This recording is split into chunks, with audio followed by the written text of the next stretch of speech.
హుస్నాబాద్ పట్టణంలో ది హుస్నాబాద్ విశాల సహకార సంఘం లిమిటెడ్ హుస్నాబాద్ పూజా కార్యక్రమంలో రవాణా మరియు బీసీ సంక్షేమ శాఖ మంత్రి పొన్నం ప్రభాకర్ పాల్గొన్నారు. ఈ కార్యక్రమంలో పాల్గొన్న single window chairman Bolisetti Sivaiah, vice chairman Eggidi Ailaiah, municipal chairman Akula Rajitha, Venkanna, vice chairman Aileni Anitha, కౌన్సిలర్లు, విశాల సహకార సంఘాల డైరెక్టర్లు, ఇతర ముఖ్య నేతలు పాల్గొన్నారు.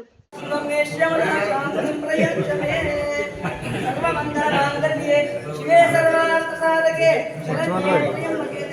नारायण नमोस्तुते या फलनेत्र्या फला पुष्पायाष्टपुष्पने महालात्मकोटिप्रतिभां त्रिनेत्रं भजेमहं त्वां जगदीश्वरीं त्वां सर्वश्रियम्बके देवी नारायण नमोस्तुते नारायण